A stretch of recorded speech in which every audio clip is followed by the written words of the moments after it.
തെരഞ്ഞെടുപ്പിന്റെ വിധിക്ക് തൊട്ട് പിന്നാലെ തന്നെ ഗായത്രി ബാബു പറഞ്ഞിട്ടുള്ള ഫേസ്ബുക്കിൽ ഒരു പോസ്റ്റ് ഉണ്ടല്ലോ ഗായത്രി ബാബുവിന്റെ ആര്യനെ കൃത്യമായി വിമർശിച്ചുകൊണ്ട്, ആ ഒരു പോസ്റ്റിന് സമാനമായിട്ടുള്ള നിലയിൽ തന്നെയാണ് തിരുവനന്തപുരത്തെ ജില്ലാ കമ്മിറ്റിയിലെ പ്രശ്നങ്ങൾ പോകുന്നത്.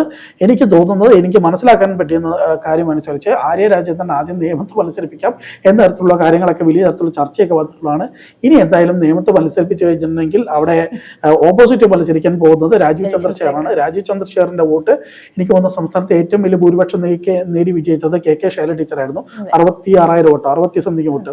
ചിലപ്പോൾ 1 ലക്ഷം വോട്ടിന്റെ ഭൂരിപക്ഷത്തിൽ പോലും രാജീവ് ചന്ദ്രശേഖരൻ ജയിക്കുന്ന സ്ഥിതിയിലേക്ക് പോകാനുള്ള സാധ്യതയാണുള്ളത്. അതുകൊണ്ട് എന്തായാലും ആര്യ രാജേന്ദ്രനെ എത്രയും പെട്ടെന്ന് കെട്ടി നേരെ ഭർത്താവിന്റെ വീട്ടിലേക്ക് എന്ന നിലയിലേക്ക് നാട് കടത്തുക എന്നുള്ളത് തന്നെയാണ് CPM ഔദ്യോഗികമായിട്ട് തീരുമാനം എടുത്തിട്ടില്ലെങ്കിൽ കൂടി അവരുടെ എല്ലാം മനസ്സിലിരിപ്പെന്നാണ് നമുക്ക് മനസ്സിലാക്കാൻ സാധിക്കുന്നത്.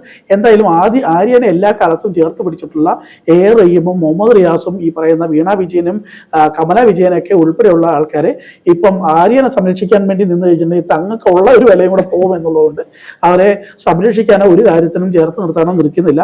ഇപ്പൊ എല്ലാം കൂടെ ചേർത്ത് നിർത്തി നോക്കിക്കഴിഞ്ഞിട്ടുണ്ടെങ്കിൽ ആര്യ പൂർണ്ണമായും ഒറ്റപ്പെട്ട നിലയിലേക്ക് കാര്യങ്ങൾ പോവുകയാണ്. എന്തായാലും ആര്യ ഒറ്റയ്ക്ക് ഈ അഴിമതികളെല്ലാം തന്നെ കാണിച്ചുകൊണ്ട് അതിന്റെ എല്ലാം തന്നെ ബെനിഫിറ്റ് അനുഭവിച്ചു എന്ന് ഞാൻ ഒരിക്കലും വിശ്വസിക്കുന്നില്ല.